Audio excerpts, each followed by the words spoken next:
上位 10% の人たちっていうのはどういう人なんだろうかと、そういう人たちを見ていると、もうシンプルにちゃんとノウハウを見てその通り、やってるだけなんですよね。何のひねりもないですね。これは事実です。はい。自分の力を試したいみたいな、自己流でやってみようみたいな人と、もう僕の技術を吸収しに来てる人っていうのにまず二分されるんですよ。受講してくれてるのにそんなに上手くなってない人とかもいます。でそういう人はね、正直ね、人の話聞かないです。その通りにやんないです。人の話をですね、自分の都合よく解釈しちゃう場合もあるんですよ。もうね、上手くなりたいのであればね、これはもうシンプルなんですよ。クックパッドってあるじゃないですか、料理の。丁寧に一個ずつ正しく手順を守って作る。もうそれだけなんですよ。も僕は数学ねちょっとかじってるからそういうワード好きなんですけど、ファンクション X、fx イコール y とかって昔何だったんですか、数学で。 X を入れると、別の y になるよみたいなことですよね。その正しく数字を代入すれば、うまくなるわけですよ。その数値がですね、代入が間違っていたり、あるいはそのファンクション X に勝手にですね別のファンクションをかけちゃったりして、そうするとですね、その正常に作動しないんですよ。やり方が間違ってるんです。書き方が間違ってるんです。書き手順が間違ってるんですよ。何も見ないで書いてるってことも間違ってるし、その資料集めも間違ってるし、おそらくは僕の、言ってるノウハウを正しく理解していないし、正しく実行できていないね。それをもしもやっていれば多分今よりはうまく書けるはずなんですけど、まずそのやり方が間違ってる可能性がすごく高いんですよ。なので、それに早く気づいて早くそれを改善しないとですね、一向にうまくならないんです。クックパッドってめちゃくちゃ分かりやすいと思うんですよ。クックパッドのまんま作ると本当うまいんですよ、あれ。それ何かっていうと、下手したら僕のノウハウで書いたアニメって下手なプロよりうまく書けますよ。僕のノウハウをそのまんまやったものの方がもう確実にうまく書けます。下手なプロよりも忠実に良いノウハウを実行した人間の方がはっきり言ってうまい絵になります。残酷ですけど、悲しいけど現実なんですよ。これはもう間違いないです。もう下手なプロってもう本当下手ですからね。プロってでももうスピンキリですから。じゃあやるべきことっていうのは、本当に正しい手順をひたすら実行できてるかどうかを何度も見返す胆力というか集中力というかみたいな感じです。というところがね、実は昔はですよ、ちょっと違ったんですよね。昔って今ほど絵のノウハウって、一般化されてなかったというか、こんなになかったんですよ。簡単に言うとノウハウが、こんなにノウハウがない時代においては、自分でノウハウを作り出すということそのものもその人の才能の一部だったんですよ。実は絵が上手くなるということ自体の能力が違ってきてるんですよ。昔はゼロからノウハウを作る能力が必要だったんですよ。なんでかっていうと、ノウハウがないからです。各個人ごとの絵の描き方っていうのがあったわけですよ。それが相当、経験値がいったわけじゃないですか。で今は逆にですね、もうそういうのあるのね。でそれがあった上で、どんな能力が次に画力を上げるのに必要かというとですよ、実はもうそれあるんだから、いかにそれを、高い再現率でもってね、自分で実行できるかどうかに今度はかかってくるから、あとは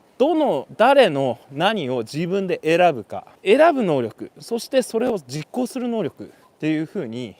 結構ね変わってきてるんです。良い結果を絵で残すための能力が割とずれてきてるんですよ。なので結果的に下手なプロよりもですね、アニメ修復のノウハウを実行しちゃった人の方がですね、気づいたらうまい絵を例えば歩き走りとかね、一部においてある現場ではアニメ修復の歩き走りみたいなのが、出回ってるというか、これ見とけお前みたいな感じで渡されるらしいです。っていう風にですよ、いきなり歩き走りをゼロからねアニメーションでやろうっていうのはですね、結構無茶なんですよ。無謀なんですよ。自分で歩いてみてそれをねロトスコすりゃいいじゃないかってね、無理なんですよ。どこで踏ん張って、どこで足が離れてみたいな、いろんな人のやり方をどんどん吸収して、いろんな人のいいとこ取りだったりとか自分でも書いてみたりして、徐々に自分のスタイルになっていくんですよ。見てるとまあねちょっと残酷なんですけど、勤勉である程度ちゃんと観察眼があってしっかりと着実に物事をこなせそうな、あんまりレッテルを貼りたくはないのですが、一言で言うとなんか仕事ができそうな人が結果絵もうまい気がする。なんか見てると、塾生さんの絵見てるとなんか字がちゃんとしてんすよ。大体まず自分の名前がちゃんとしてる文章がちゃんとしてる、絵がちゃんとしてる大体まあ上位もう10%以内ってなんかそんな感じになってて、別にその人望むと望まざると分かんないですけれど、結局こういう人って仕事になりそうだなこれがみたいな雰囲気はプンプンしますよね。なので、ちゃんとしてんなってことです。簡単に言うと、そう上手くなるっていうこととなんかちゃんとするってことはね、なんかほとんど同じですよ。でちゃんとするって何って言ったら、やっぱりちゃんと準備して過去添削を見て何度か書き直して、それに書いてあることを理解して、あとはそれをひたすら再現することに集中するみたいな風に、もう整理されてるんですね、手順がね。でなおかつ絵も整理されてる。今の話聞いてたらそりゃうまく描けそうだし、そりゃうまくなりそうだよね。あとねこれもあるな、自分で扱えないほど難しい設定とかデザインをいきなり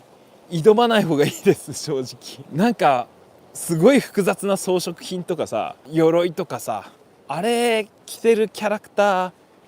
うまく描けますか？いやそのキャラが好きなのは分かるんだけど、その衣装ね、それで覚えてもね他の場合にあんま応用効かないんですよね。その複雑すぎる衣装は。まず T シャツのやつから描いてみたら、一回シンプルな形で描けないとその後応用効かないです。これはもう事実。 T シャツの襟って真横だとどう見えるんでしょうね。真正面はなんとなく想像つくと思いますけど、じゃあ斜めはどう見えるんでしょうねっていう T シャツ姿が描けない人がネクタイ、学生服、リボン描けないですよね。 T シャツ描けないのに学生服は描けないよね。なので人体の形覚えましょうって話なんですよ。で人体の形って複雑な衣装とセットで覚えられないですから、まず裸で裸に近い形できれば、なんか下着というかもう T シャツとかっていうようなもう簡単な形でまず覚えましょう。これ超重要なんですよね。絵が上手くなるということと絵を楽しく描くということはちょっと違いますから、 T シャツ姿のね自分の好きなキャラクター描きたくないよっていうんだったらね、それはそれでいいんですけどね。ただちょっと絵が上手くなるとか自分でいろんなね、角度のキャラクターをね徐々に描けるようになるっていう、そういう意味での本質的な、上達と複雑な衣装を描くということはねちょっと別問題かなと思いますね。まず僕はね絵が上手くなる上では質が大事って言ってます。しかしですね、そもそも上手くなろうって気になるためには量が大事だと思います。わかります？だから初心者の頃に何でもいいけどチャカチャカ適当にいっぱい絵描いてみましょうよって話です。自分が好きそうな、自分が描いて楽しそうな、模写のような落書きのような適当なやつをいっぱい描きましょう最初。でそれをいっぱいやっていくと自分が何描いてるかっていう、何を描いてる時が楽しいかっていうのがだんだん分かってくるんですよ。これ向いてそうだなっていうのが定まってきたら、そこで初めて質にこだわった方がいいですよ。そこで初めて質にこだわりましょう。ある程度量をやっていろんな種類ジャンルをやってみて、初めて自分の方針が定まってから質にこだわるんですよ。じゃないといろんなジャンルに手出せないし、いろんなパターン試せないでしょ。だから人のノウハウをちゃんと実行しようっていうのはですね、ある程度自分が何をやりたいかが分かってからの話かなと思います。